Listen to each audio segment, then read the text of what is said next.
नमस्कार दोस्तों, स्वागत है आप सभी का। आज हम कबीर को समझेंगे और मैं समझता हूँ कि कबीर को आपको बहुत ही गहराई के साथ समझना चाहिए, क्योंकि इनके विचार से समाज को बहुत कुछ सीख मिल सकती है, समाज में परिवर्तन हो सकता है। और जो दलित पॉलिटिक्स से चलती है, दलित मूवमेंट जो चला, उसके वैचारिक पृष्ठभूमि के रूप में कबीर को वो लोग मानते हैं। जो अम्बेडकरवादी हैं वो कबीर को अपने आदर्श के रूप में देखते हैं। तो इनके विचार को जो अम्बेडकरवादी हैं वो एक आदर्श के रूप में देखते हैं। और मैं समझता हूँ कि सिर्फ दलित मूवमेंट नहीं, ये पूरे समाज को ही एक नया जो है दर्शन इनसे मिलता है, इनके विचारों से। तो इसलिए हम कबीर के संपूर्ण व्यक्तित्व को इसमें समझेंगे, बहुत डीप में जाएंगे, थोड़ी सी गहराई से समझेंगे, जिससे आपको एक ही लेक्चर में सब कुछ जो है क्लियर हो जाए। और जब आप कबीर की बात करें किसी के साथ, तो आपके बात में वज़न हो, आप समाज में कुछ नया जो है परिवर्तन कर सकें। क्योंकि पढ़ने लिखने का उद्देश्य यही है कि आप जब कुछ पढ़ रहे हैं तो उसका कुछ सकारात्मक प्रयोग भी समाज में हो। समाज में जो रूढ़ियाँ हैं, जो परंपराएं हैं, ऐसी परंपराएं जिनसे लोगों का शोषण होता है, उनके मानवाधिकार का उल्लंघन होता है, उन सब को जो है हटा करके एक बेहतर समाज के निर्माण की बात करें, तो आपको इन विचारकों को बहुत ही अच्छे से समझना चाहिए। इसलिए हम कबीर के सभी विचार, अर्थात उनके जो सामाजिक विचार हैं, और सामाजिक विचार में किस तरह उन्होंने सांप्रदायिकता का, जातिवाद का, पाखंड का, आडंबर का विरोध किया और बहुत ही लॉजिकली किया। अपने एक एक दोहों में उन्होंने इतनी गहरी गहरी फिलॉसफी कही है, तो उसको हम समझेंगे। इनकी पॉलिटिकल फिलॉसफी भी है, और पॉलिटिकल फिलॉसफी तो ऐसी है कि आप पढ़ेंगे तो आप कहेंगे कि इतनी अच्छी बात ये कह गए 15वीं शताब्दी में। और जो बात कबीर ने कही 15वीं शताब्दी में, वो कार्ल मार्क्स ने 19वीं शताब्दी में वैसी बात कही। तो कार्ल मार्क्स एक बहुत ही बड़ा दार्शनिक है, आप सब जानते हैं। उसके पहले ही कबीर ने हमारे यहाँ उस तरह की बात कह डाली थी पॉलिटिकल फिलॉसफी में अपने। इसलिए हमें कबीर के संपूर्ण व्यक्तित्व को ही बहुत ही अच्छे से समझना चाहिए। तो हम कबीर को समझेंगे, कबीर को हम एक संत के रूप में समझेंगे। कबीर संत के रूप में भी जाने जाते हैं। तो संत क्यों कहा जाता है, संत होने की क्या योग्यताएं हैं, क्या शर्तें हैं कि हम किसी को संत कहें, उसको हम समझेंगे। कबीर एक कवि के रूप में जाने जाते हैं, तो इसको भी हम समझेंगे। कबीर एक समाज सुधारक हैं, सोशल रिफॉर्मर हैं, तो कबीर को हम इस दृष्टिकोण से भी समझेंगे। कबीर एक भक्त भी हैं, वो भक्ति करते हैं, वो ईश्वर को अपना पति और जो है मित्र, यार, सब कुछ मान लेते हैं, नवधा भक्ति करते हैं, इसको भी हम समझेंगे। और उनकी पॉलिटिकल फिलॉसफी क्या है, इसको भी हम समझेंगे। तो इस तरह हम कबीर के संपूर्ण विचार, संपूर्ण व्यक्तित्व को समझने की कोशिश करेंगे। तो मैं आशा करता हूँ कि आप धैर्य से, इत्मीनान से इसको समझेंगे और आप कुछ सीख करके अच्छा जाएंगे। क्योंकि पढ़ने का मतलब है ये है कि पढ़ने के पहले जो आप थे, पढ़ने के बाद वो आप ना रह जाएं, बल्कि आपके विचार में कुछ मैच्योरिटी डेवलप हो जाए, आप कुछ नया तरीका सोच सके, आपके विचार में परिपक्वता जो है आ जाए। और मेरा उद्देश्य यही है। इसलिए हम इसको मिल करके कायदे से समझेंगे, ठीक है। हम थोड़ा परिचय ले लेते हैं सबसे पहले कबीर का। देखिए, कबीर एक अरेबिक शब्द है और इसका अर्थ होता है गॉड या महान, ग्रेट होता है। तो ग्रेट या फिर गॉड के रूप में अरेबिक शब्द है कबीर। तो आप इसको याद रखिए। इनका जन्म काशी में हुआ और जन्म के संबंध में बहुत ज़्यादा मतभेद है। एक जनश्रुति है कि लहरतारा तालाब जो है काशी में, बनारस में, उसमें वो कमल के पुष्प में मिले थे, और वहीं जो है फिर नीरू नीमा, ये दो मुस्लिम दंपत्ति थे, उन्होंने इनको देखा और फिर लालन पालन किया। तो इनके जन्म के संबंध में बहुत ज़्यादा कन्फ्यूज़न है, और उससे भी ज़्यादा कन्फ्यूज़न ये है कि कब जन्म हुआ, सन, उसका डेट के बारे में बहुत कन्फ्यूज़न है। तो इसमें मतभेद है। इसलिए इसमें 3 डेट मिलती है, आप देख लीजिए। एक 1440 से 1518, फिर 1398 से 1518, और 1398 से 1448, ऐसे डेट मिलते हैं। तो डेट में आप बहुत ज़्यादा न उलझिए, क्योंकि प्रश्न इससे नहीं पूछे जाएंगे। बस आप 15वीं शताब्दी याद रखें, और 15वीं शताब्दी याद आए तो आपको उस समय की जो सिचुएशन थी, परिस्थितियाँ थी, वो भी याद आनी चाहिए। क्योंकि कोई भी फिलोसोफर अपने परिस्थितियों से बहुत ज़्यादा प्रभावित होता है। तो अगर किसी भी दार्शनिक को विचारक को आप पढ़ रहे हैं तो आप उसके सिचुएशन को समझने की कोशिश करिए। तो 15वीं शताब्दी है तो उसको हम कायदे समझेंगे। पुत्र कमाल पुत्री कमाली के रूप में मिलता है इनकी, यानी कि इनका पुत्र कमाल और पुत्री कमाली है। अब देखिए मगहर में इनकी मृत्यु होती है और ये बात बहुत ही थोड़ी सी रेडिकल है इनकी। तो उस समय ये एक जो है कथा ऐसे प्रचलित थी कि जो काशी में मरेगा वो जो है स्वर्ग में जाएगा और जो मगहर में जो मृत्यु को मिलेगा उसे तो वो नर्क में जाएगा, ऐसी बात थी। कबीर ने कहा अच्छा तो मैं मगहर में ही जाऊंगा मृत्यु के लिए। और फिर वो अपनी मृत्यु जो है जो आप देखते हैं कि मगहर में जाकर वो गोरखपुर के आसपास के एरिया है तो वहाँ जाकर ये मृत्यु को प्राप्त होते हैं।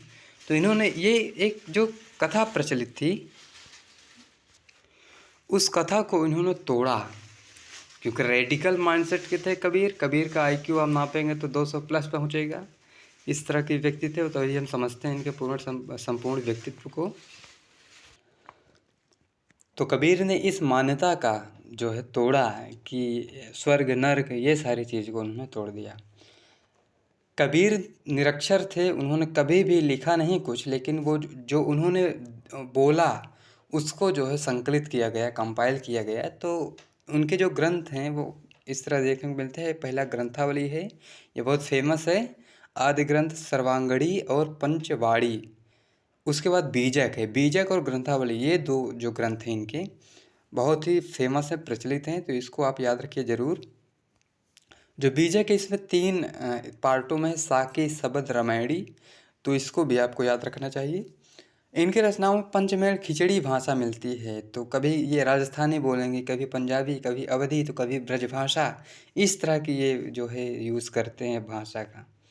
ठीक है, तो हम थोड़ी सी परिस्थितियाँ समझते हैं उस समय क्या थी। देखिए उस समय दिल्ली में क्या था, सिकंदर लोदी था। और क्योंकि ये जो था मुस्लिम शासक था और सांप्रदायिकता में लीन था, राज्य का जो संचालन था वो सांप्रदायिकता की तरह था, हिंदू मुस्लिम में बड़ा संघर्ष था। और ये बहुत ज़्यादा जनता का एक्सप्लॉयटेशन करता था, शोषण करता था, कर लगाता था, बेवजह कर लगाता था। इस तरह की सिचुएशन थी एकदम से। और हिंदू मुस्लिम में झगड़े होते थे, सांप्रदायिक तनाव था। उसके साथ ही यहाँ जो है समाज में धर्म जाति से संचालित समाज था। समाज में जातिवाद था, बहुत सारी सामाजिक असमानता थी।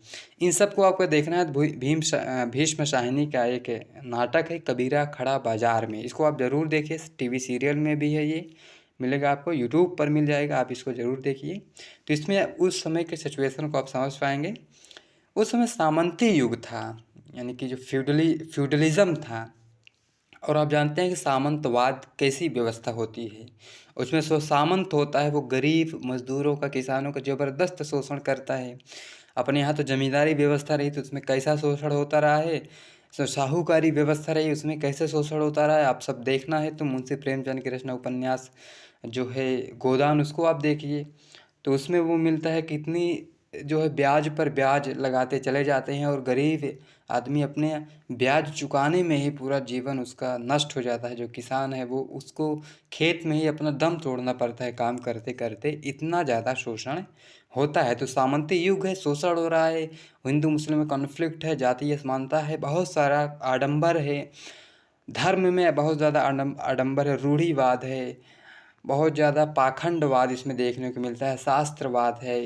और शास्त्र कैसे हैं अपने यहाँ जानते ही हैं। तो शास्त्रवाद में बहुत सारे आडंबर, कर्मकांड और जो एक कुरीतियाँ होती हैं जातिगत, महिलाओं के साथ जो असमानता का व्यवहार होता है, वो सब जो है प्रचलित था। सांप्रदायिक तनाव था, ये तो कॉन्फ्लिक्ट था। तो धर्मों के बीच, यानी कि जो 2 धर्मों में हिंदू मुस्लिम ये झगड़ते थे, और धर्मों के भीतर भी, तो धर्म के भीतर भी जातिवाद था, नस्ल भेद था, गरीबी अमीरी ये सब था। तो उसके भीतर भी एक कम्युनल एक टेंशन देखने को मिलती है। समाज एकदम विषमता मूलक था, यहाँ विषमता नहीं विषमता होगा तो इसको काट लीजिए। तो वर्ण जाति में डिवाइड था, जाति के आधार पर शोषण होता था, दलितों का बहुत ज़्यादा शोषण होता था, महिलाओं का एक्सप्लॉयटेशन, अब उस समय ना तो पढ़ने का अधिकार कुछ भी नहीं था, एकदम से पेशवा के ज़माने में तो बहुत बुरी कंडीशन जो है दलितों की, शूद्रों की थी, आप सब जानते हैं। लिंग विषमता थी तो बहुत ज़्यादा जेंडर डिस्क्रिमिनेशन था, भेदभाव था, पैट्रियार्की पितृसत्ता थी, महिलाओं को पितृसत्ता के गुफा में कैद किया जाता था। इकोनॉमिक इनइक्वालिटी थी बहुत ज़्यादा, तो आर्थिक विषमता थी बहुत ज़्यादा। भाषाई जो प्रभुत्व था संस्कृत का वो बहुत ज़्यादा था कि जो संस्कृत भाई जानता है वो तो फिर बहुत बड़ा विद्वान है वो। जैसे आजकल इंग्लिश के बारे में चलता है कि भैया आपको अंग्रेजी आती है तो मतलब आप तो फिर अंग्रेज हो गए हैं, फिर आप में बहुत ज़्यादा ज्ञान है। जबकि भाषा क्या है?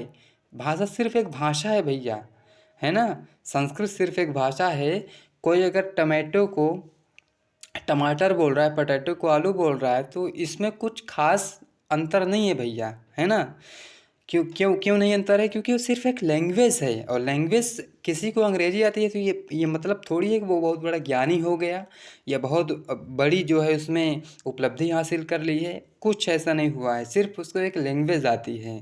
तो उसमें बहुत ज़्यादा जो है कॉन्फ्लिक्ट था संस्कृत को लेकर, और लोक भाषा की अवहेलना होती थी। जो संस्कृत नहीं जानता वो विद्वान नहीं समझा जाता था। तो कबीर ने इसका भी जो है बहुत ज़्यादा विरोध किया। वो कहता है संस्कृत है कूप जल, भाखा बहता नीर।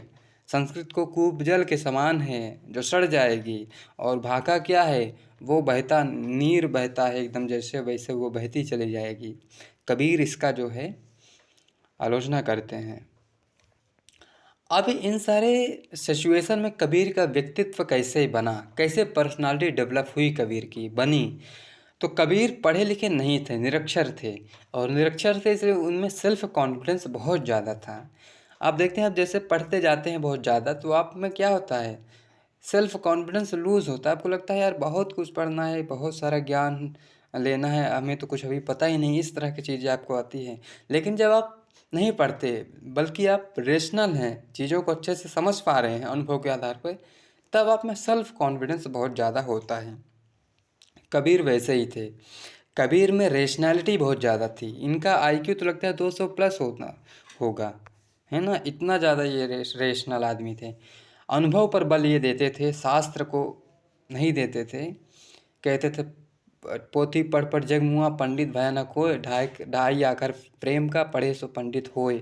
ऐसी बात कहते थे। तो ये अनुभव और तर्क को बहुत ज़्यादा महत्व देते हैं, शास्त्र को खारिज करते हैं। ठीक है। कबीर एक भक्त भी हैं, और भक्त वैसे हल्के फुल्के भक्त नहीं हैं, ये सच में एक भक्त हैं। और भक्त होने का मतलब ये है कि निर्भय हैं ये, इनको डर नहीं है किसी बात का। इसीलिए तो ये पंडित और मुल्ला दोनों को डांट देते हैं कि इतना पाखंड, इतना भ्रष्टाचार में कहे फंसे हो, ऐसे वो डांटते हैं। निस्वार्थ हैं कबीर, इनमें स्वार्थ है ही नहीं 1% का। स्पिरिचुअल हैं, ये आध्यात्मिक किस्म के व्यक्ति हैं। अद्वैतवाद जो शंकराचार्य की फिलॉसफी है उससे इन्फ्लुएंस हैं ये। तो ये बहुत ज़्यादा लॉजिकल और बहुत ज़्यादा स्पिरिचुअल बातें भी करते हैं। इसको हम अभी देखेंगे। कबीर जुलाहा जाति के हैं, जो निम्न जाति कही जाती है, इसलिए ये जातिवाद के कट्टर विरोधी हैं। इनके संबंध में बहुत ज़्यादा कन्फ्यूज़न है कि ये हिंदू हैं कि मुस्लिम हैं। तो ये तो ना हिंदू हैं ना तो मुस्लिम हैं, इसलिए सांप्रदायिकता का विरोध करते हैं। जो हिंदुत्व मुस्लिम जो वो सारा कुछ चलता है उसका विरोध करते हैं। कबीर नाथ परंपरा से भी इन्फ्लुएंस है। नाथ परंपरा कौन है? तो आपने सिद्ध और नाथ दो परंपराएं पढ़ी होंगी। सिद्ध वो हैं जो पंचमकार करते हैं। पंचमकार मतलब मांस, मदिरा, मैथुन, इस तरह की चीज़ें जो भोग विलास एकदम चरम भोगवाद की ओर जाते हैं।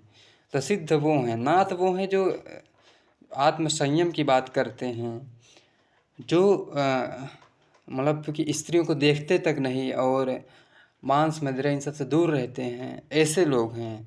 तो वो एकदम नाथ थोड़ा सा अक्खड़ टाइप होते हैं। तो कबीर में अक्खड़ता है, और वो झाड़ फटकार कर चल देने का साहस उनमें, इसीलिए तो वो डांट देते हैं मुल्ला और पंडित को, तुरंत डांटते हैं। अद्वैतवाद के इनके ऊपर जो है इन्फ्लुएंस रहा है। तो क्योंकि अद्वैतवाद की फ़िलॉसफी क्या है अभी हम समझेंगे, बस इतना आप यहाँ देखिए कि अद्वैतवाद एक ही ईश्वर को मानता है, मानव भी एक है ऐसी मानता है, और प्राणी मात्र एक हैं, इस तरह की बात करता है। तो थोड़ा मानवतावाद जैसे इसमें देखने को मिलता है।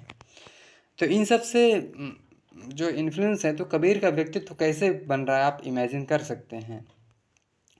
अब थोड़ा सा हम भक्ति काल को समझते हैं, क्योंकि फिलॉसफी कबीर की समझते हैं, तो थोड़ा हमेशा उनके भक्ति को, उनके भक्ति के जो दर्शन है उसको समझना होगा। तो थोड़ी सी हम भक्ति काल को समझते हैं, ठीक है। देखिए, धर्म क्या है? धर्म आस्था और विश्वास का मामला है, और धर्म जो है ईश्वर, आत्मा, मोक्ष ऐसी कल्पना करता है। और जो जीवन का लक्ष्य बताया गया यहाँ, वो ये बताया गया कि जीवन का लक्ष्य क्या है? मोक्ष प्राप्त करना, वैकुंठ प्राप्त करना, ऐसी बात।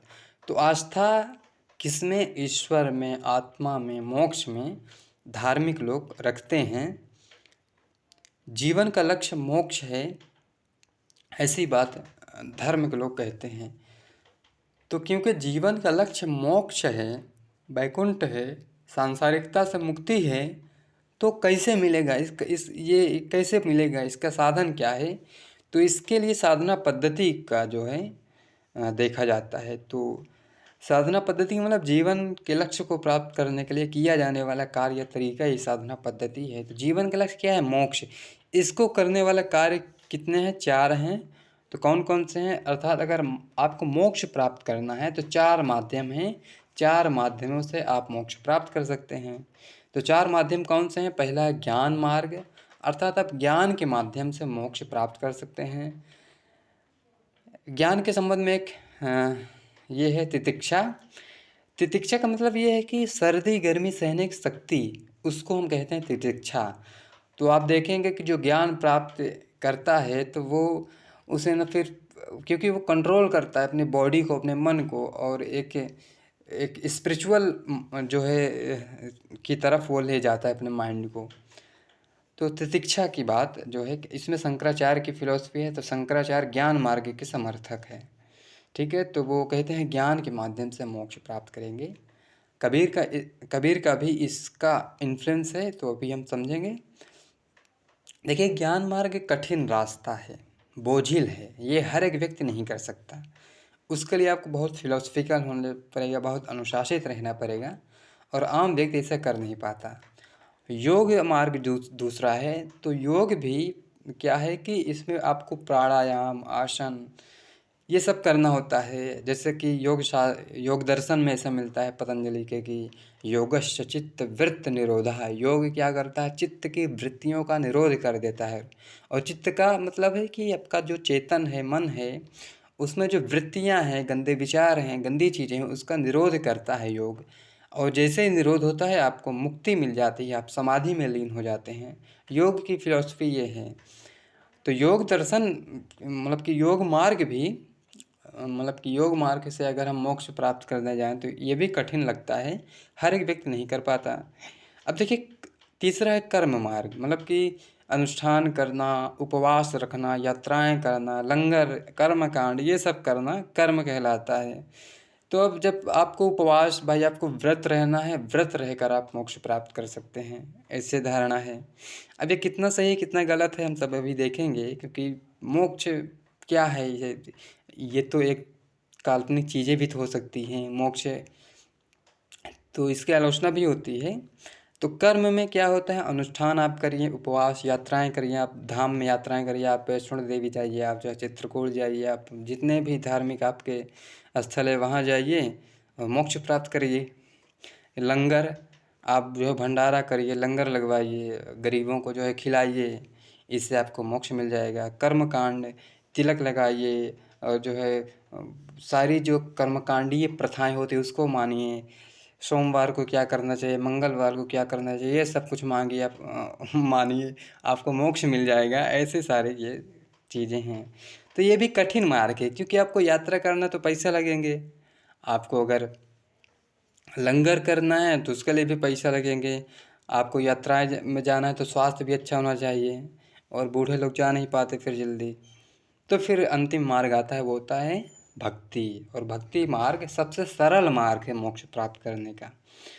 इसमें क्या चाहिए? इसमें सिर्फ ईश्वर से प्रेम करने की आपके अंदर भावना होनी चाहिए, बस। आप ईश्वर को हर पल याद कर सकें। जैसे एक प्रेमी होता है तो अपनी प्रेमिका को हर पल याद करता है, और उसके लिए कुछ भी करने को तैयार होता है। उसको पूरी दुनिया ही अपनी प्रेमिका लगती है। सोते जागते कुछ भी हो उसको अपनी प्रेमिका चाहिए। उसी प्रकार एक भक्त को अपना भगवान चाहिए। भक्ति ये चीज़ है। तो भक्ति में सिर्फ क्या चाहिए आपको? भावना चाहिए। ईश्वर को आप जप सकें, ऐसी आपकी भावना होनी चाहिए। तो सरल, सर्व सुलभ, रोचक और सरस मार्ग है ये। इसलिए ये क्या है, सरल मार्ग है। तो उस समय क्या है कि भक्ति मार्ग, भक्ति काल में भक्ति आंदोलन हुआ और भक्त बहुत सारे निकल के आए। अब भक्ति क्या है? तो ये धर्म का रसात्मक रूप है। श्रद्धा और प्रेम ये दोनों मिलकर भक्ति बनते हैं। तो अगर आपके पास श्रद्धा है और प्रेम है। प्रेम किसके प्रति? प्रेमिका नहीं, ईश्वर के प्रति। ठीक है। तो अगर आप ईश्वर से प्रेम कर सकें और उसके प्रति श्रद्धा है तो आप भक्त कहलाएंगे। यही भक्ति है। ठीक है। तो भक्ति ये नहीं कि आपके अंदर अहंकार है, मोह है और आप जो है झूठों का लगे हैं जाप माला छापा में, तो वो भक्ति नहीं है। भक्ति तो है कि श्रद्धा हो, प्रेम हो संसार के प्रति, हर एक प्राणी के प्रति। ये नहीं कि आपको एक प्राणी जा रहा है तो उसमें जाति दिख रही है, धर्म दिख रहा है, छुआछूत दिख रहा है, तो ये कैसी भक्ति हुई भैया? ये भक्ति नहीं, आडंबर है, कर्मकांड है। आप फंसे हुए हैं मोह माया में। इस तरह आप भक्त नहीं बना जाता। भक्त तो वो है जो निस्वार्थ हो जाए, जिसमें किसी भी प्रकार का मोह न रह जाए, जो अहंकार मुक्त हो जाए, जिसमें घमंड नाम की चीज़ न रह जाए और साफ सुथरा निर्मल स्वच्छ हो जाए। ऐसा होता है भक्त। तो भक्त होना भी कमज़ोर या फिर सबके बस की बात नहीं है। भक्ति में कुछ लोग जो है कर्मकांड, वो आडंबर भी करते हैं, ढोंग जिसे कहते हैं, वो सब करते हैं। तो वो जो करते हैं वो भक्त नहीं होते। भक्त कौन है? जिसमें श्रद्धा हो, प्राणियों से प्रेम हो, ईश्वर से प्रेम हो और विनम्र हो वो व्यक्ति, वो जो है भक्त है असला। ठीक है। तो भक्ति ये है। भक्ति के प्रकार हैं 3। उद्देश्य के आधार पर भक्ति की जाती है, साधना पद्धति के आधार पर और आराध्य का स्वरूप। तो जो प्रथम प्रकार की भक्ति है वो उद्देश्य के आधार पर है। उसमें 3 प्रकार की भक्ति की जाती है। हेतु की भक्ति, सकाम या गौड़ा भक्ति भी इसे कहते हैं, जो किसी हेतु या उद्देश्य के लिए की जाती है। जैसे आपकी नौकरी नहीं लग रही है तो आप जाइए कहीं धाम पे और मान दीजिए कि प्रभु अगर नौकरी लग जाएगी तो हम नारियल तोड़ेंगे, इतने किलो लड्डू चढ़ाएंगे, यात्राएं करेंगे, भंडारा करवा देंगे, लेकिन प्रभु हमको नौकरी दे दीजिए। ये किस प्रकार की भक्ति है? हेतु की भक्ति है, लालची वाली भक्ति है ना। जैसे कि आप बीमार पड़े, तुरंत जो है बस ईश्वर होगा वही करवा रहा है, या भूत है वही लगा है, तो अब उसमें लग जाते हैं। तो ये सब क्या है? हेतु की भक्ति है। और ये बहुत सही भक्ति कहाँ है? ये तो लालच से भरा भक्ति है ना। आपको नौकरी नहीं मिल रही, पढ़ाई करिए यार अच्छे से, लॉजिकल बनिए, उस तरह का संघर्ष करिए, तब मिलेगी कि पूजा करने से मिल जाएगी। 3 इडियट देखे ना आपने? तो उसमें क्या दिखाया गया कि लड़के जो एग्ज़ाम के डर से जो है पूजा पाठ की है, प्रभु ये हो जाए तो वो कर देंगे, वो हो जाए तो ये कर देंगे। तो ये सब भक्ति नहीं है। अहेतु की एक भक्ति होती है, निष्काम मुख्य भक्ति बोलते हैं, जिसमें निष्काम भक्ति होती है, जिसमें किसी प्रकार का लालसा नहीं होता, ये निष्काम भक्ति होती है। और एक होता है कैवल्य काम भक्ति, जो मोक्ष के लिए किया जाता है। और मोक्ष के मार्ग के पथिक को हम मुमुक्षु बोलते हैं। तो जो मोक्ष के लिए इच्छुक है वो मुमुक्षुक है। ठीक है, इसको आप याद रखिए। दूसरा है साधना पद्धति, यानी कि हम भक्ति कैसे करें। तो उसके लिए भागवत पुराण में नवधा भक्ति की बात मिलती है। और भागवत पुराण क्या है? वैष्णव धर्म का ग्रंथ है। तो इसमें 9 प्रकार की भक्ति देखने को मिलती है। तो इसमें पहला है श्रवण, अर्थात भगवान के गीत या भजन सुनना। तो आप कहीं हैं, भगवान के गीत चल रहा है तो आप सुनने लगे और उसमें जो है लीन हो गए, आपको उस गीत का ही नशा हो गया, ऐसा हो तो श्रवण है। कीर्तन मतलब ईश्वर के गीत गाना, तो सीताराम का जाप करवाना, हरे कृष्णा हरे राम का जाप करवाना, ये सब क्या है? कीर्तन है। और इससे क्या होगा? ये भक्ति हो रही है और आपको मोक्ष मिलेगा, ऐसी बात इसमें कही गई है। तीसरा है स्मरण है, अर्थात भगवान को हर समय याद रखना। मैंने कहा ना कि जैसे प्रेमी अपनी प्रेमिका को, या प्रेमिका अपने प्रेमी को याद रखती है और उसके सांसों में उसका प्रेमी या प्रेमिका बहती है, हर पल उसके ब्लड में, उसके पूरी चेतना में उसका प्रेमी या प्रेमिका होता है, उसी प्रकार एक भक्त के चेतना में, उसके सांसों में, उसकी यादों में, उसके हर एक क्रियाकलापों में भगवान होना चाहिए। इसे कहते हैं स्मरण करना।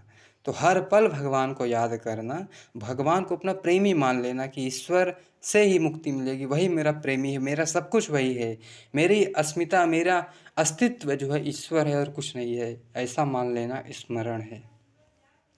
अर्चना, अर्चना का मतलब विधि विधान हो, जैसे तिलक लगाना, छापा मारना, ऐसा करके, तो यह विधि विधान है।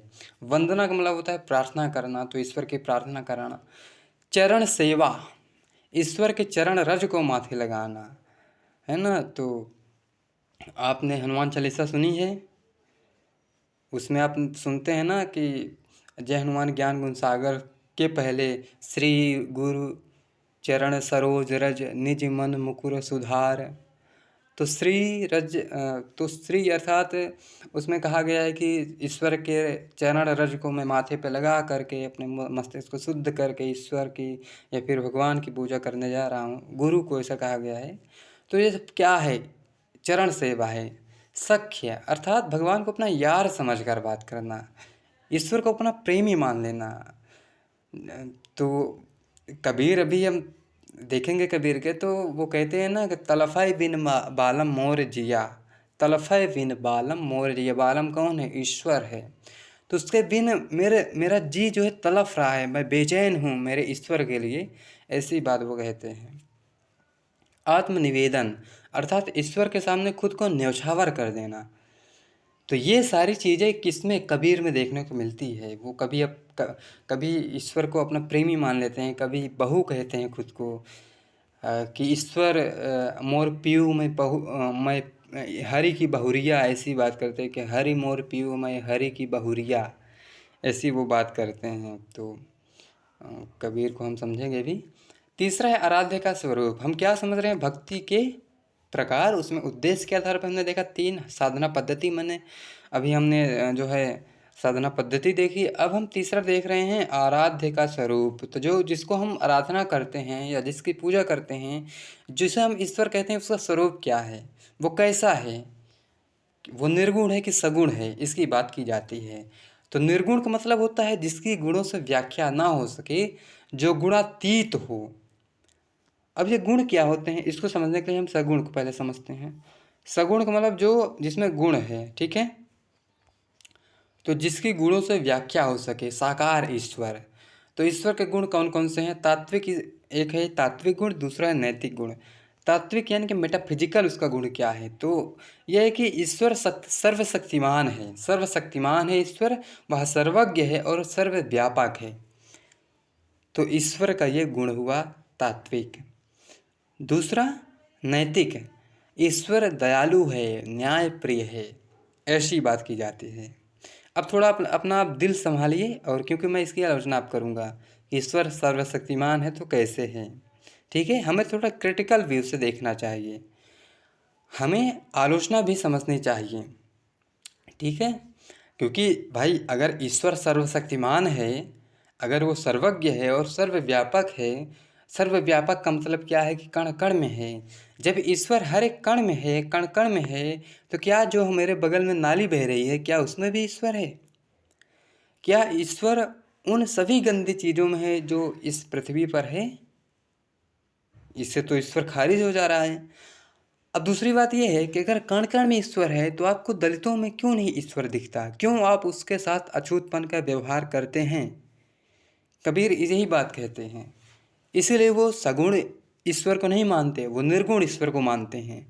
इसीलिए वो कहते हैं कि अगर ईश्वर है, सच में है और हर एक व्यक्ति में है, तो आप दलितों के साथ और जो स्त्रियां हैं उनके साथ इतना भेदभाव क्यों करते हैं? क्यों छुआ हुआ पानी नहीं पिया जाता आपसे?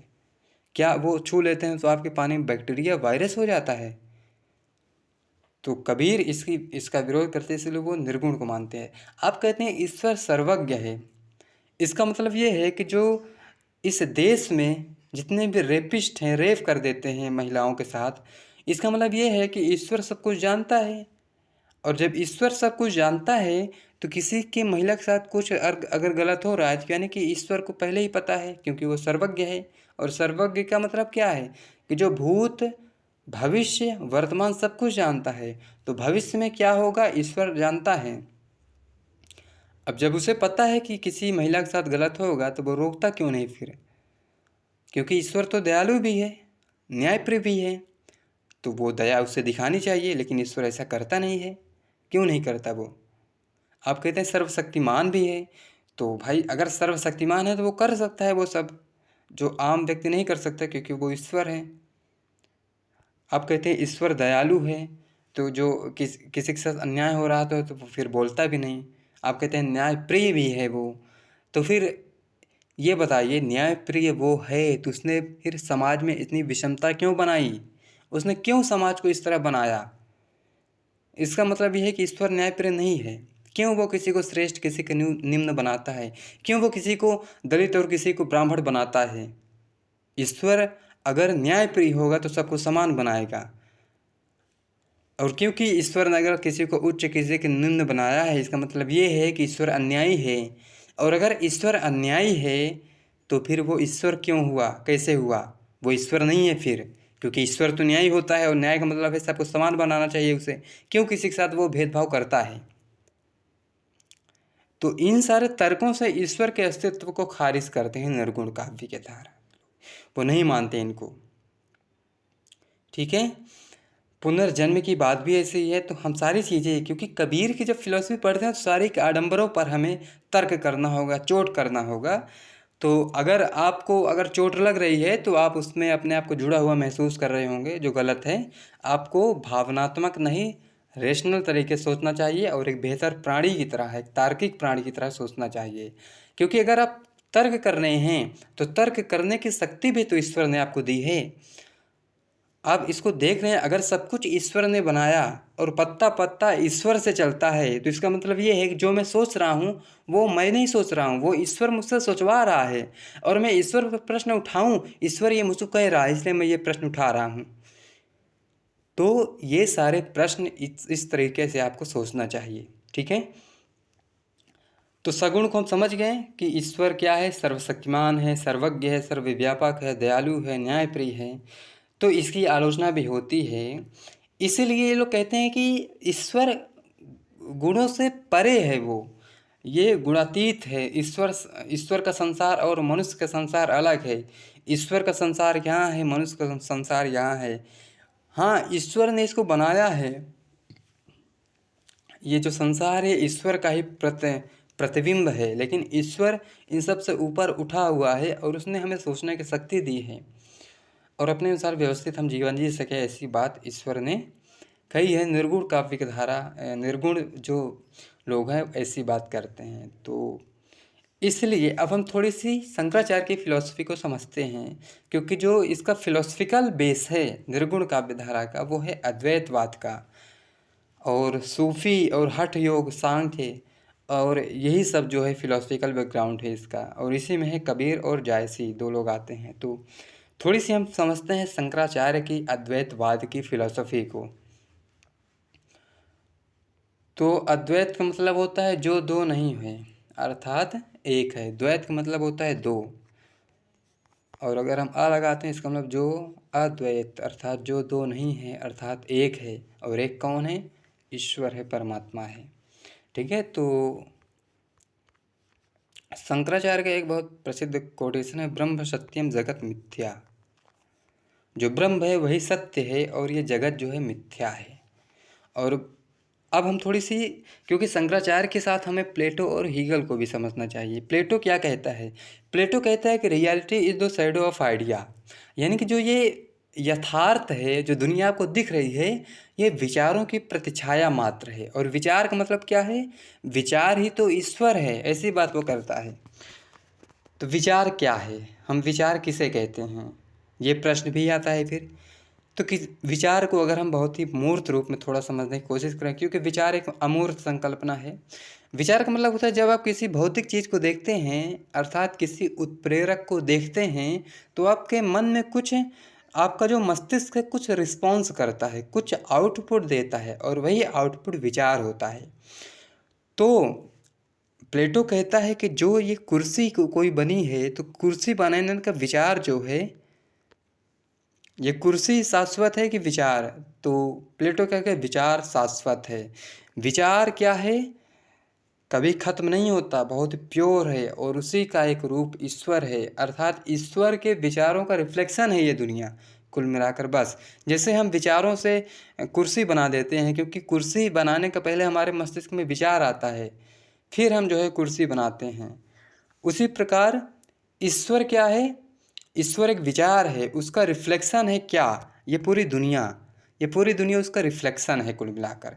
और शंकराचार्य तो ये कहते हैं कि जैसे हम सपना देखते हैं और सपने में क्या होता है कि सब कुछ चल रहा होता है और हमें सब कुछ रियल लगता है कि सब कुछ रियल हो रहा है। मान लीजिए हम सपने में भाई क्रिकेट खेल रहे हैं। क्रिकेट में क्या है कि हम मान लीजिए बैटिंग कर रहे हैं, कोई बॉलिंग कर रहा है, फील्डर लगे हुए हैं, ऑडियंस देख रही है, तालियां बजा रही है, हमने सिक्स मारा और उस सपने में हमें सच महसूस होता है, लगता है सब कुछ सही हो रहा है, लेकिन दरअसल वो झूठ है, क्योंकि वो सिर्फ सपना है। और जैसे ही आप जागते हैं लगता है यार कि क्या देख रहे थे, ये तो सपना था।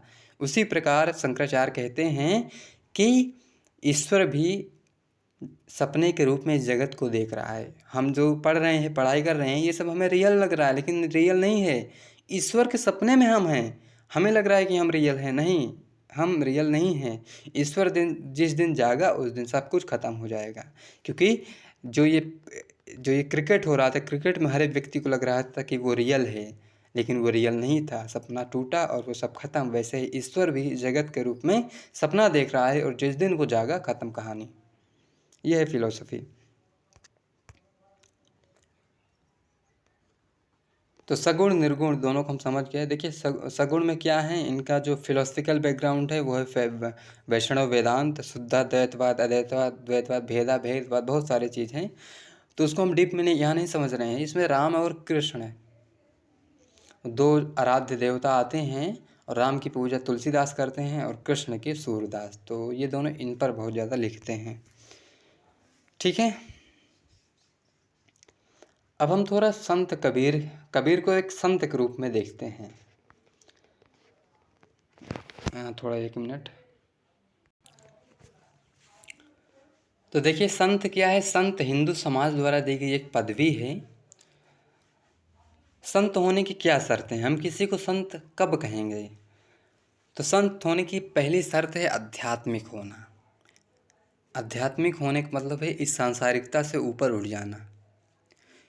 मोह ना हो आपको, आप में स्वार्थ ना हो, आप में अहंकार ना हो, आप भयभीत ना रहें। इन सारी चीज़ों से आप ऊपर उठ जाते हैं तो आप संत कहलाते हैं। और संत एक उपदेशक भी होता है। तो संत का मतलब कुल मिलाकर ये है कि जिसमें मोह ना हो, जिसमें जो है अहंकार ना हो, जिसमें जो है ईर्ष्या ना हो, द्वेष ना हो, राग ना हो, जलन ना हो, दाह ना हो, ये सारी चीज़ें नष्ट हो जाएं उसकी, और वो इन सारी चीज़ों से ऊपर उठ जाए, कर्मकांडों से ऊपर उठ जाए। क्योंकि आपके अंदर मोह है, आप जो है लालच से भरे हुए हैं, आप में अहंकार है और आप माला तिलक भी लगा रहे हैं, आप दिखा रहे हैं दुनिया को कि हम तो संत हैं। तो दरअसल आप संत नहीं, ढोंगी हैं।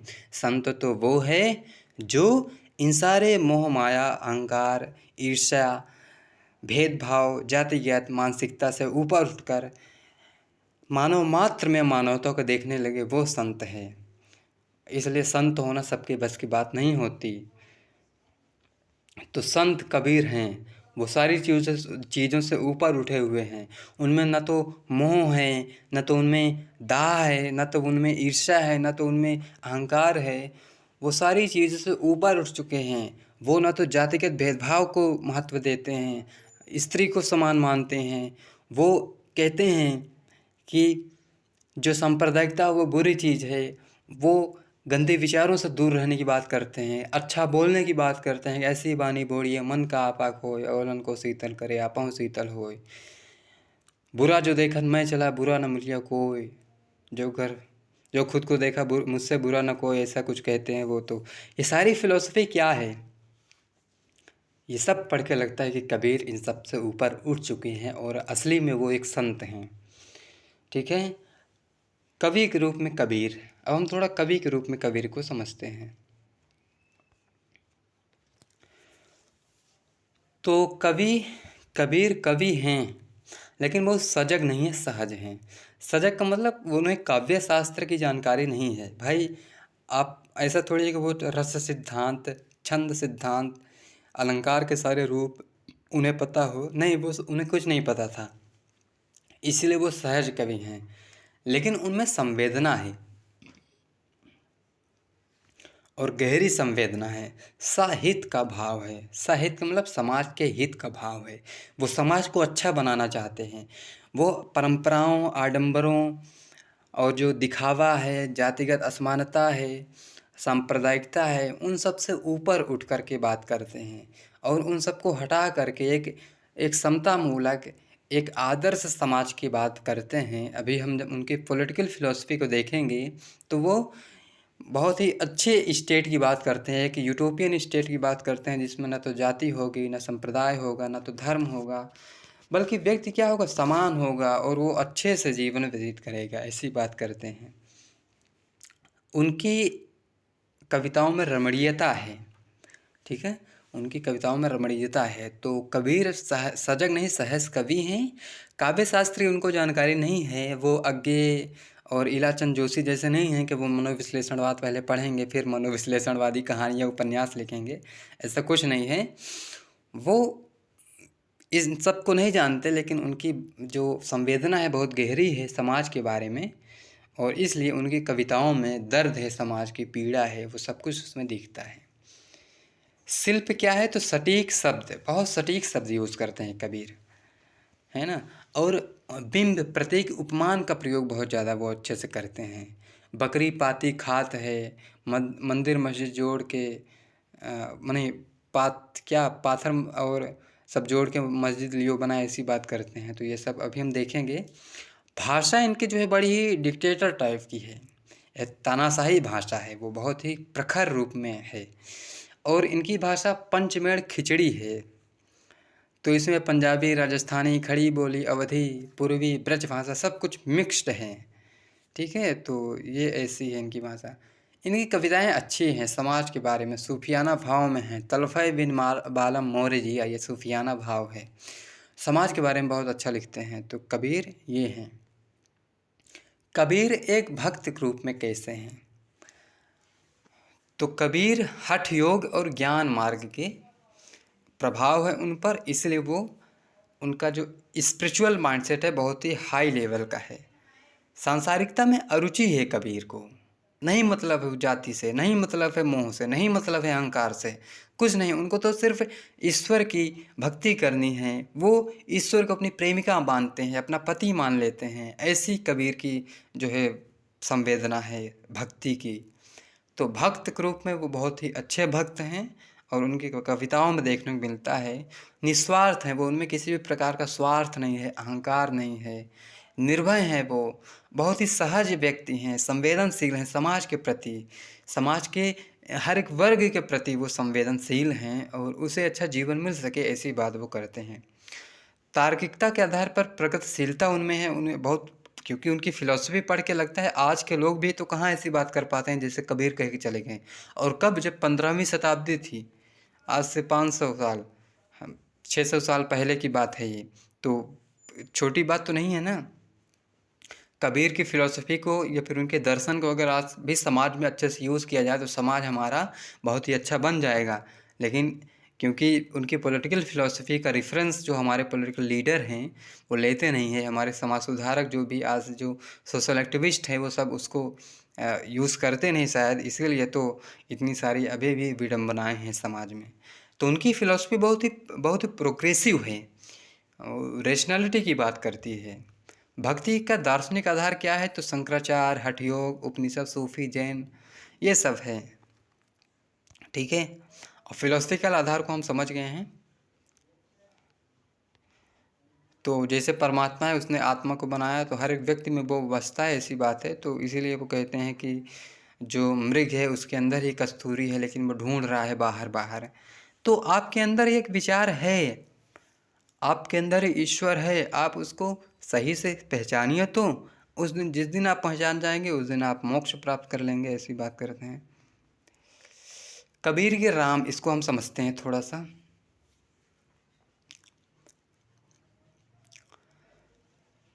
देखिए, कबीर ने राम नाम जो लिया है वो रामानंद उनके जो गुरु थे उनसे उन्होंने लिया है। और ये राम कैसे हैं? निर्गुण हैं। निर्गुण राम जपहि रे भाई, ऐसी बात वो करते हैं। और ये निर्गुण का मतलब निराकार है, अलग है, निरंजन है। तो आपने सुना होगा अलाख निरंजन। ये निर्गुण का विधार, निर्गुण लोग होते हैं जो ऐसी बात करते हैं। मतलब कि निराकार ईश्वर है, उसका कोई आकार नहीं है। और निराकारी लोग मूर्ति पूजा इन सब में विश्वास नहीं करते। तो प्रश्न आता है कि वो निर्गुण काव्य धारा को क्यों मानते हैं, या फिर निर्गुण ईश्वर को निर्गुण के रूप में क्यों देखते हैं? क्योंकि उनके ऊपर ये सारी फिलोसफिकल प्रभाव है, शंकराचार्य की, हठ योग, उपनिषद, सांख्य दर्शन, ये सबका इन्फ्लुएंस है। और जो शंकराचार्य की फिलोसफी है प्लेटो जैसी है। प्लेटो कहते हैं विचार ही सत्य है। तो आपके अंदर भी विचार है। जिस दिन उस विचार को आप जान पाएंगे और आपके विचार में एक संवेदनशीलता, विनम्रता आ जाएगी और आप बहुत ही रेशनल तरीके से जब सोचेंगे तो आप खुद जो है मोक्ष की ओर बढ़ पाएंगे। इसलिए अपने विचार को, मन को अच्छा बनाइए। फिलोसफिकल बैकग्राउंड कुल मिलाकर यही है। इसलिए ये जो है निर्गुण काव्यधारा, निर्गुण जो है ईश्वर को मानते हैं। लेकिन ये राम का सगुणीकरण करते हैं।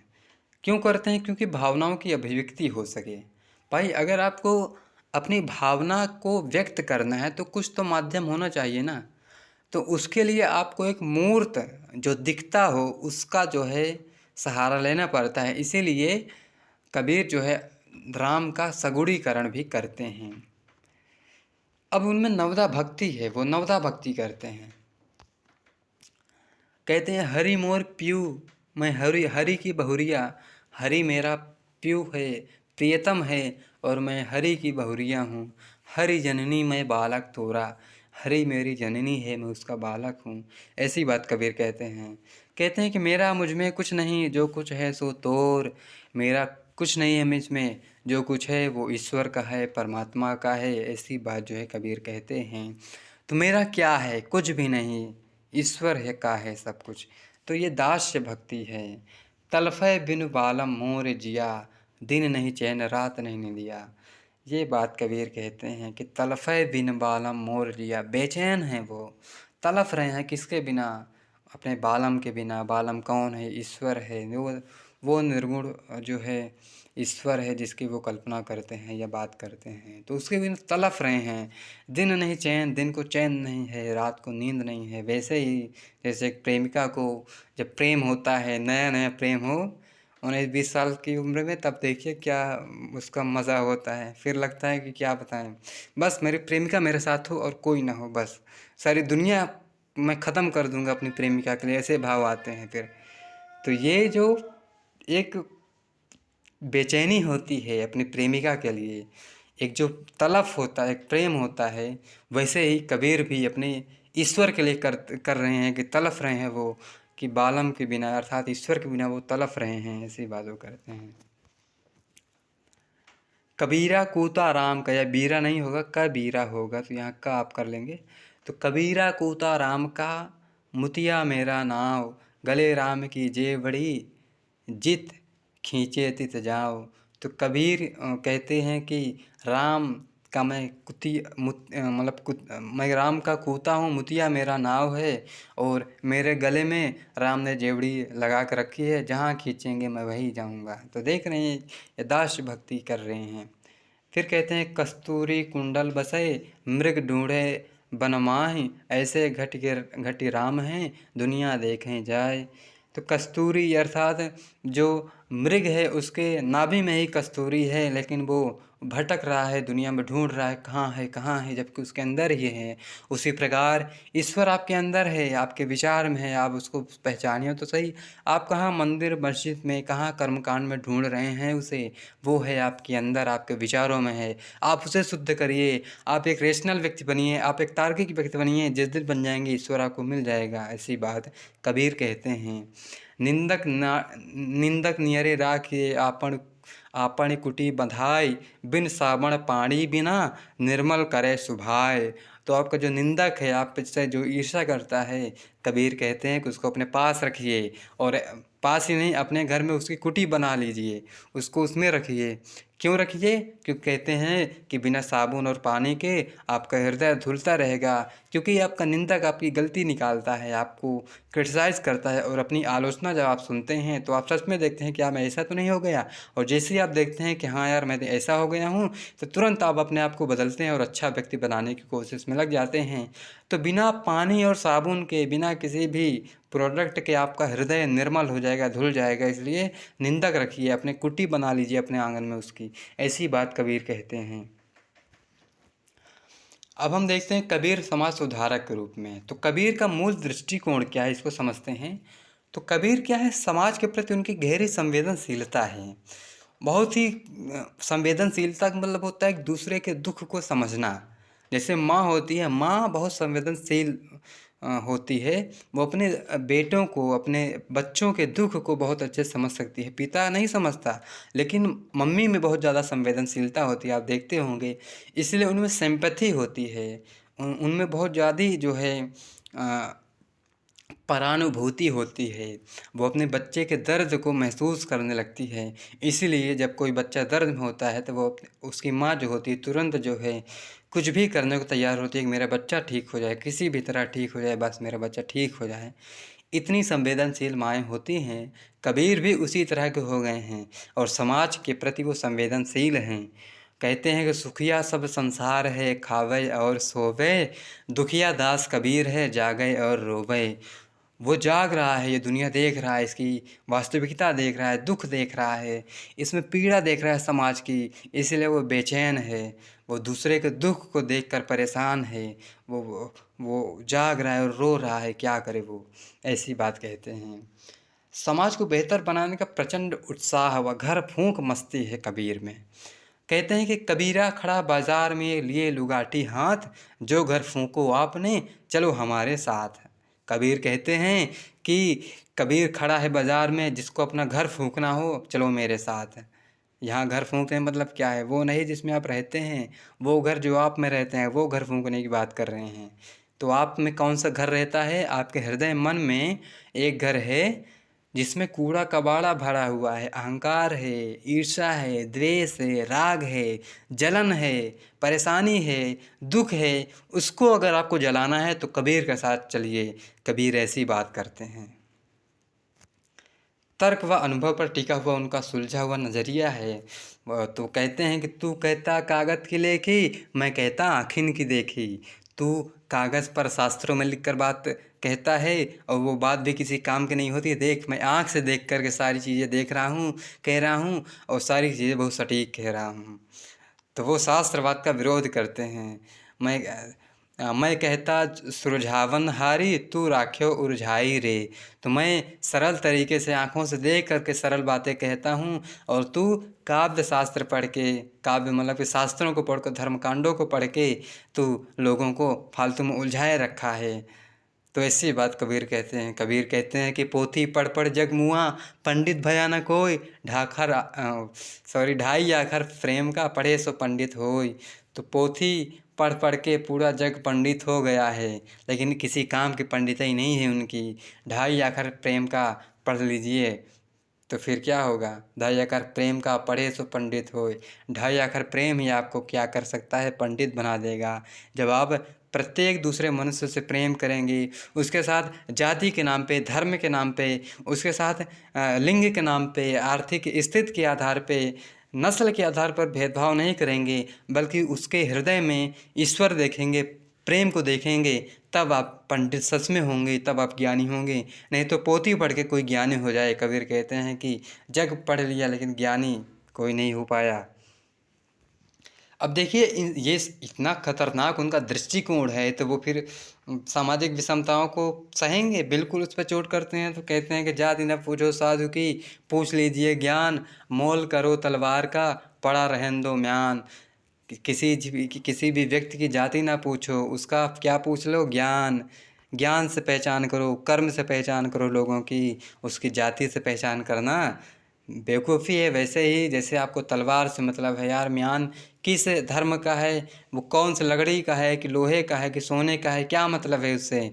तलवार की बात करिए, हर एक व्यक्ति में ज्ञान ही तो उसका तलवार है, और हर एक व्यक्ति को ज्ञानी होना ही चाहिए। इसीलिए कहते हैं कि जाति न पूछो साधु का, उसकी जाति नहीं उसका ज्ञान पूछ लीजिए। वैसे ही मोल तलवार की कला करो, तलवार की मोल की जाती है उसके म्यान, जिसमें वो रहता है उसकी मोल नहीं की जाती। कबीर ये कहते हैं कि काहे को कीजिए पांडे छूत विचार, छूत ही ते उपजा सब संसार।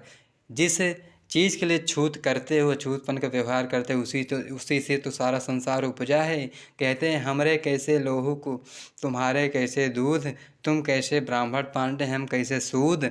अरे हमारे अंदर जो लहू है वो हमारा लहू है, और तुम्हारा दूध कैसे हो जाता है। क्योंकि हर एक व्यक्ति में एक ही रक्त है, एक ही चीज़ है, और उसी के आधार पर तुम कैसे पांडे ब्राह्मण हो गए और हम कैसे सूद हो गए। एक ऐसी जो है भेदभावपूर्ण बातें हैं, उसका विरोध कबीर कहते हैं कि कबीरा कुआं एक है, पानी भरे अनेक, बर्तन में ही भेद है, पानी सब में एक। तो कुआं भी एक है, पानी भी एक है, केवल बर्तन में भी भेद है, बर्तन में ही भेद है, पानी सब बल्कि पानी सब में एक ही है। तो भाई जाति के आधार पर ही भेद है, लेकिन सब में एक ही है, परमात्मा है। आप इसको कैसे भूल जाते हैं। ऐसी बात कबीर कहते हैं एक बूंद एक मलमूतर, एक चाम एक गूदा, एक ज्योति सब उत्पन्ना, कौन बावन कौन सूदा। ऐसी बात कहते हैं कि एक ही चाम है, एक ही रक्त है, एक ही सब कुछ है, और उसी के आधार पर एक ही जगह सब लोग पैदा होते हैं, माँ के गर्भ से पैदा होते हैं, और उसी के आधार पर कौन बामन कौन सूद कैसे हो जाता है भैया। कोई ब्राह्मण और कौन शूद्र कैसे हो जाता है, सब एक ही तरह से तो हैं। ऐसी बात कबीर कहते हैं, तो जाति को बहुत ज़्यादा चोट करते हैं। कहते हैं जो तू ब्राह्मण ब्रह्मणी का जाया, आन बाट काहे नहीं आया। तो तो ब्राह्मण जो है, ब्रह्मणी जो उस महिला है, ब्राह्मण महिला है, उससे पैदा होता है। दूसरे लोग भी वैसे ही पैदा, जैसे कि बुद्ध कहते हैं। बुद्ध क्या कहते हैं, बुद्ध कहते हैं कि हर एक व्यक्ति एक ही जगह से पैदा होता है, तो कोई उच्च ब्राह्मण कोई निम्न शूद्र कैसे हो जाता है, सब एक जैसे हैं। ऐसी बात कहते हैं। आडंबर पर चोट करते हैं, कहते हैं कि मूड़ मुड़ाए हरि मिले, सब कोई ले मुड़ाए, बार बार के मुड़ते भेड़ न बैकुंठ जाए। कहते हैं कि अगर मूड़ मुड़वाने से, मुंडा होने से अगर मोक्ष मिल जाए, तो भैया जो भेड़ होती है वो तो बहुत ज़्यादा मुड़ा जाता है, तो वो बैकुंठ कहीं नहीं जाती। ऐसी बात कहते हैं कांकर पाथर जोरी कहे, मस्जिद लई बनाए, ता चढ़ी मुल्ला बांग दे, क्या बहरा हुआ खुदाए। कहते हैं कि जो कंकड़ पत्थर जोड़ के मस्जिद बनाए हो और उस पर चढ़ के बांग जो चिल्ला रहे हो, वो लगा के माइक वगैरह, क्या खुदा बहरा हो गया है, क्या उसको सुनाई नहीं देता। सही बात है भाई।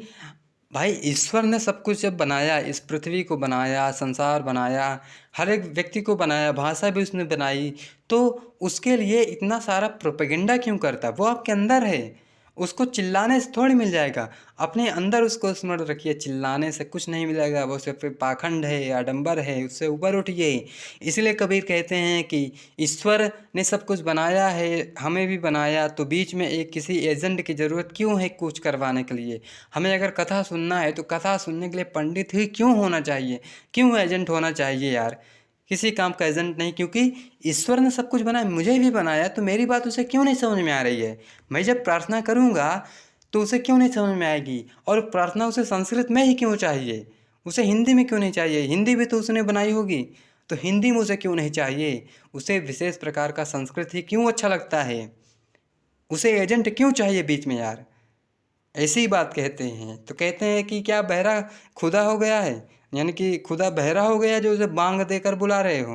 कहते हैं माटी का एक नाग बना के पूजे लोग लुगाया, जिंदा नाग जब घर निकले ले लाठी धमकाया। तो जो नाग पंचमी में नाग बना के पूजा करते हैं, वो तो पूजा करते हैं, लेकिन जब नाग जो है निकलता है घर में, तो लाठी लेकर चलते हैं धमकाने, उसको मारते हैं, पीटते हैं, उसके बाद उसके साथ हिंसा करते हैं। ऐसे लोग हैं। तो कहते हैं जिंदा बाप कोई न पूजे, बाद पुजवाए, मुट्ठी भर चावल लेके कौवे को बाप बनाए। कितनी खतरनाक बातें कर रहे हैं।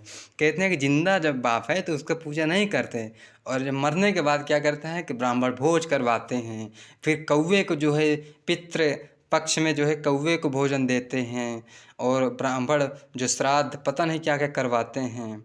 यही तो समस्या है कि भैया अगर, क्योंकि मृत्यु के बाद है वो कि नहीं है, यही प्रश्न, इसी प्रश्न का उत्तर नहीं है।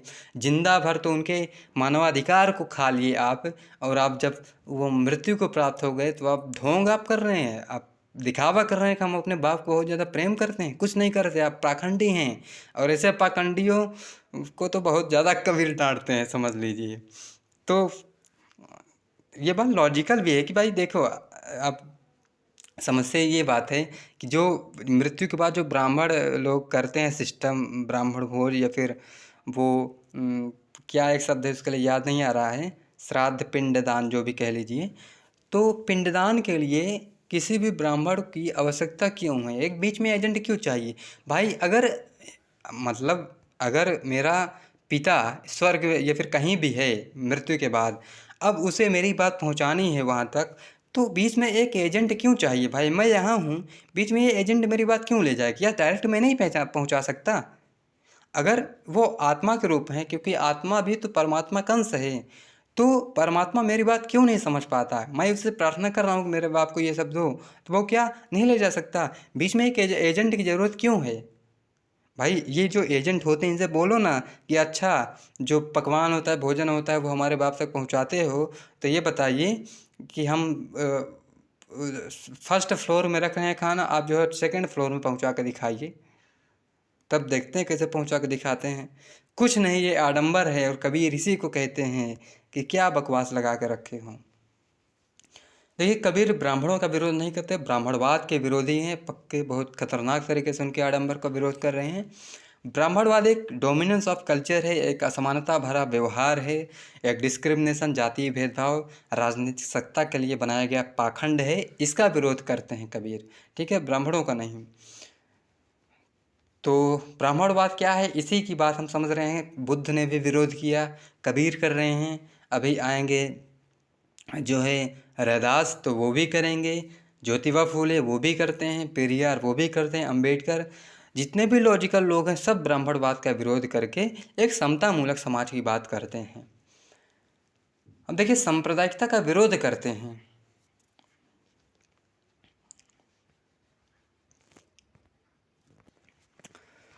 कहते हैं कि हिंदू कहते हैं राम हमारा, मुस्लिम रहमाना, अपने में दो लड़त मरत हैं, मर्म कोई नहीं जाना। कहते हैं कि ये जो मुस्लिम हिंदू करके लड़ रहे हैं, ये मर्म ही नहीं समझ पा रहे हैं कि मामला क्या है, इनको लड़वाया जा रहा है। तमस आपने वो पढ़ा है उपन्यास, उसमें ये बताया गया ना कि सांप्रदायिकता कैसे फैलाई जाती है, कैसे पॉलिटिशियन जो राजनीतिक नेता होता है वो सांप्रदायिक दंगे करवाता है।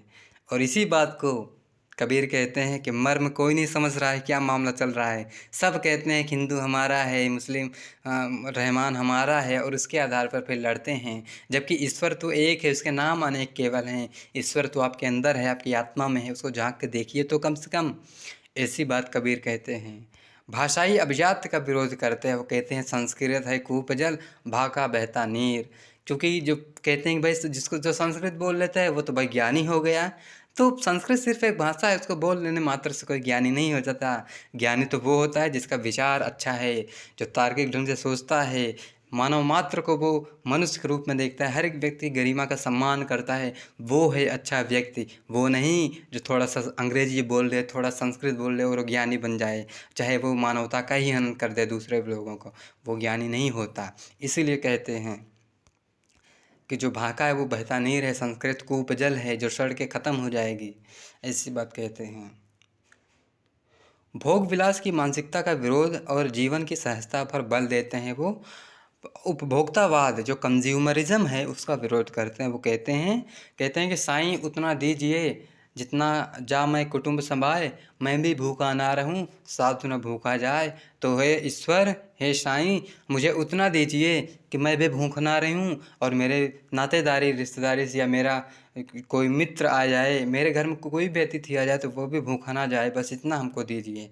तो वो ज़्यादा अर्जित करने में ज़्यादा वो मतलब कि ज़्यादा से ज़्यादा वो संपत्ति अर्जित हो, सब कुछ, जिससे कहते हैं ना कि बहुत ज़्यादा आपकी आप मोह में फंस गए हैं, बहुत ज़्यादा चाहते हैं, तो उसका विरोध करके वो कहते हैं कि बस सरल सहज जीवन जीना चाहिए, ऐसी बात वो करते हैं। प्राणी मात्र में समानता का भाव है। कहते हैं कि दया करो पर कीजिए का पर निर्दय होए, साईं के सब जीव हैं कीर कुंजर दोए। कहते हैं साईं सब एक समान है। कहते हैं बकरी पाती खात है ताकि काढ़ी खाल, जो बकरी को खाते हैं तिनका कौन हवाल। कहते हैं जो बकरी जो सिर्फ पाती खाती है, वो बकरी जो सिर्फ पाती खाती है तो उसकी खाल उधेड़ कर जो उसका खा लेते हैं लोग, और जो बकरी को ही खाते हैं तो उनकी कौन सी गति होगी, ये कल्पना भी नहीं की जा सकती। इसलिए वो देखिए मानवतावाद का उनमें बहुत ही चरम उत्कर्ष है। वो सिर्फ मनुष्यों को ही नहीं, पशु पक्षियों को भी, दूसरे प्राणियों को भी बहुत ही दया भाव से, बहुत ही सहानुभूति से देखते हैं।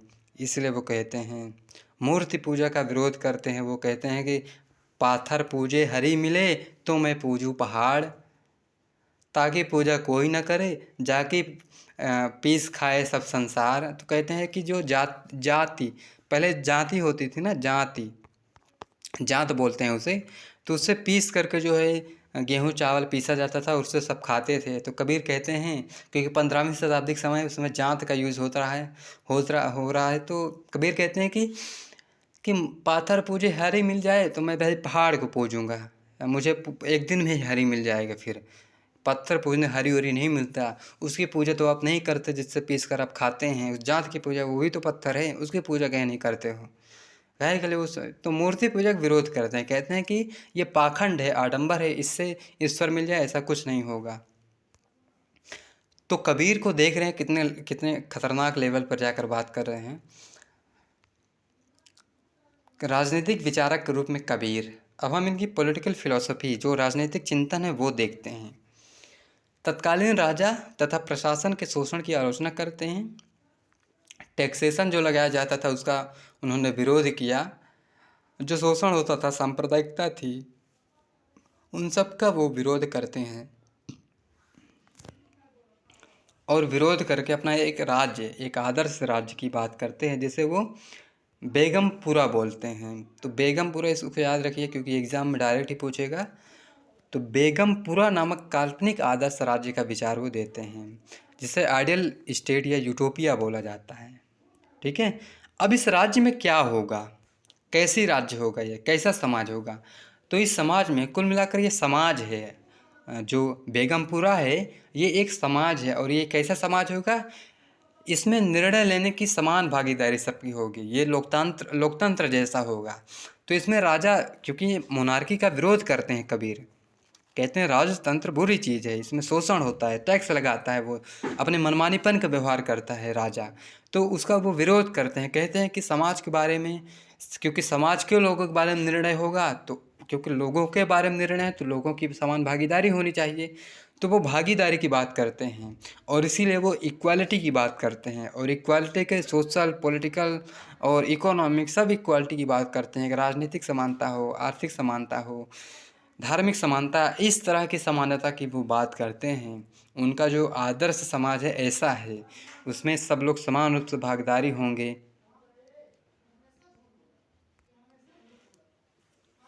तो उनका जो समाज होगा वो एक आदर्श समाज होगा, जिसमें किसी भी प्रकार का राजा नहीं होगा। उसमें जो भी निर्णय लिए जाएंगे लोगों के समान भागीदारी से लिए जाएंगे, उनमें समानता होगी। और वहाँ जाति नहीं होगा, धर्म नहीं होगा, जाति विहीन धर्म विहीन समाज होगा, ऐसी बात वो करते हैं। धर्म निरपेक्षता होगी। तो राजा धर्म के चंगुल में आकर हिंदू राष्ट्र नहीं बनाएगा, मुस्लिम राष्ट्र नहीं बनाएगा, बल्कि वो मानवता को देखेगा, वो एक मनुष्य को बेहतर बनाने की कोशिश करेगा। अब कोई याद आ रहा है आपको इसको पढ़ करके? मार्क्स याद आ रहे हैं क्या? हाँ, मार्क्स ऐसी ही बात करते हैं। वो भी कहते हैं कि राज्य विहीन, धर्म विहीन, वर्ग विहीन समाज होगा।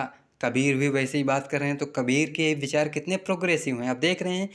कार्ल मार्क्स ने 19वीं शताब्दी में ऐसी बात करी, कबीर ने 15वीं शताब्दी में ही ऐसी बात कर दी थी। तो आप देख रहे हैं कितनी ही रेशनल, कितने प्रोग्रेसिव तरीके से बात करते हैं। और आज तो हमारे पॉलिटिशियन को कबीर के इस विचार से रेफरेंस लेना चाहिए कि समाज ऐसा हो, लेकिन लेता ही नहीं कोई।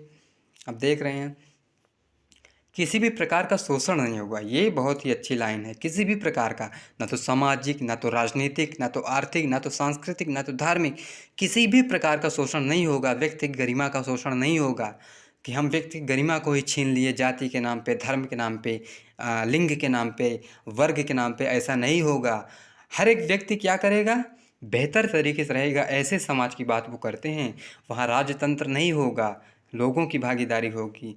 क्षमता अनुसार काम, आवश्यकता अनुसार वेतन। ये लाइन एकदम कार्ल मार्क्स जैसी है, या फिर कहें कि कार्ल मार्क्स की लाइन कबीर जैसी है, क्योंकि कबीर ऐसी बात पहले ही कह गए हैं। तो कबीर कहते हैं कि क्षमता अनुसार हर एक व्यक्ति काम करेगा और उसके जितना आवश्यकता है उसके अनुसार उससे वेतन मिलेगा। तो जो इकोनॉमिक संचालन होगा वो ऐसे होगा कि हर एक व्यक्ति अपनी क्षमता के अनुसार, भाई अगर कोई कमज़ोर है तो कम काम करेगा, महिला अगर काम नहीं कर पा रही ठीक से थोड़ा कम करेगी, लेकिन अगर उसको थोड़ा ज़्यादा ज़रूरत है तो उसको ज़्यादा जो है वेतन दिया जाएगा। ऐसी बात जो है कबीर कहते हैं। तो देख रहे हैं कितना ही खतरनाक और कितना ही अच्छी फ़िलॉसफ़ी है ये। इसको तो रेफरेंस लेना ही चाहिए हमारे समाज सुधारकों को, हमारे पॉलिटिशियंस को। कहते हैं कबीर समाज का वर्ग विश्लेषण करते हैं। देखिए कितने ऊपर उठकर, क्योंकि जाति धर्म से ऊपर उठकर वो क्लास को देख रहे हैं, क्लास एनालिसिस ऑफ सोसाइटी करते हैं। तो कहते हैं समाज का विभाजन वर्ग के आधार पर वो बताते हैं कि क्लास के आधार पर है और क्लासलेस सोसाइटी होनी चाहिए। ऐसे समाज, ऐसे एक आदर्श समाज की कल्पना वो करते हैं बेगमपुरा के रूप में। तो कहते हैं कि सामाजिक विषमता क्या है कि कोई अमीर है, इलीट है, अभिजात है, कोई गरीब है, पुअर है, तो ऐसा नहीं होगा समाज। वो समाज क्षमता अनुसार काम करेगा और आवश्यकता अनुसार वेतन उसे मिलेगा। ऐसी बात जो है कबीर कहते हैं। तो जेंडर इक्वालिटी होगी उस समाज में। उस समाज में महिलाओं के द्वारा घर में किए जाने वाले काम को महत्व देना होगा। अब देखिए फेमिनिज्म की भी बात यहाँ मिल रही है कबीर की फ़िलॉसफ़ी में। वो कहते हैं कि भाई जो महिलाएं, क्योंकि फेमिनिज्म की जो अवधारणा है वो यही तो कहती है ना कि घर में महिलाएं जो काम करती हैं उनको भी, जो दिन भर काम करती रहती हैं, उनके उस काम को महत्व क्यों नहीं दिया जाता, क्यों उसे दरकिनार करके उनको कहा जाता है ये कुछ करती ही नहीं, जबकि सारा काम वही करती हैं। अगर वो काम न करे तो घर न चले। लेकिन जो पुरुष समाज है, जो पितृसत्तात्मक समाज के लोग हैं, जो इतने संकुचित दृष्टिकोण के लोग हैं, वो ऐसे कहते हैं कि महिलाएं तो कुछ होती ही नहीं, जबकि अगर वो काम न करें तो उनका जीना मुश्किल हो जाए। इस बात वो समझ नहीं पाते। पता नहीं क्या माइंडसेट होता है ऐसे लोगों का। तो आप देख रहे हैं कबीर कहते हैं कि महिलाओं के द्वारा किए गए घर में काम को भी महत्व देना चाहिए, हम सम्मान करना चाहिए उसे, उसका भी हमें कहना चाहिए कि एक दिन में जितना, अगर एक दिन में जितना आपको वेतन मिलता है उतना उसको भी अगर जोड़ेंगे तो कितना काम वो करती है महिला एक। लेकिन कोई जोड़ता नहीं है। इतना ही रद्दी समाज है हमारा, आप समझ लीजिए। मैं तो खुले रूप से बहुत क्रिटिसिज्म कर देता हूँ, लेकिन आपको समझना भी चाहिए कि महिलाएं अगर काम कर रही हैं तो भाई उनको भी तो महत्व देना ही चाहिए। क्यों हम उन्हें सिर्फ वस्तु की तरह उपयोग करें? सारा काम वो दिन भर करे, आपके लिए सब कुछ जान देती रहती हैं और आप उनका 1% का वैल्यू नहीं करते, उन्हें वस्तु की तरह उपयोग करते हैं। ये तो गलत है ना। और लोजा लग्जमबर्ग ने कहा कि मानव इतिहास की सबसे बड़ी चोरी उस दिन पकड़ी जाएगी, मानव सभ्यता की चोरी उस दिन, मतलब सबसे बड़ी चोरी उस दिन पकड़ी जाएगी जिस दिन महिलाएं अपना हक मांगेंगी। और उस दिन मानव समाज, जो पुरुष समाज है, उसकी चोरी पकड़ी जाएगी कि कितना चोरी किया है वो, उसके हिस्से का, महिलाओं के हिस्से का कितना चुराया है वो। ऐसी बात फेमिनिज्म की लाइन कहती है। तो कबीर के विचार बहुत ही प्रोग्रेसिव है। कबीर एक मानवतावादी दार्शनिक हैं, एक ह्यूमैनिटेरियन फिलोसोफर हैं। वो मानव मात्र के रक्षक हैं। वो मानवता को देखते हैं हर एक व्यक्ति में। वो मानव डिग्निटी को बहुत ज़्यादा महत्वपूर्ण मानते हैं। तो हम देख रहे हैं कबीर की जो बेगमपुरा नामक समाज है, जो आदर्श समाज है, वो समाज कैसे होगा। वहाँ महिलाएं भी सम्मानपूर्वक रहेंगी, वहाँ जाति नहीं होगा, वहाँ धर्म नहीं होगा, वहाँ समानता होगा, वहाँ आर्थिक तंगी नहीं होगी, वहाँ राजा कर नहीं लगाएगा, राजतंत्र नहीं होगा, लोगों की भागीदारी होगी राज्य में, उस समाज में। और वहाँ क्या होगा कि जेंडर इनइक्वालिटी नहीं होगी, महिलाओं का भी सम्मान होगा। ऐसा समाज होगा। तो फिलॉसफी इनकी जो पॉलिटिकल है ये भी हम समझ लिए। तो इस चीज़ को हमने कबीर के सारे व्यक्तित्व को इसमें समझने की कोशिश करी है और मैं आशा करता हूँ कि आपको ये अच्छा लगा होगा। मिलते हैं अगले वीडियो में। हम आगे रैदास को या फिर ज्योतिबा फूले के साथ आपके साथ मिलते हैं। तब तक के लिए थैंक यू। बने रहिए। नमस्कार।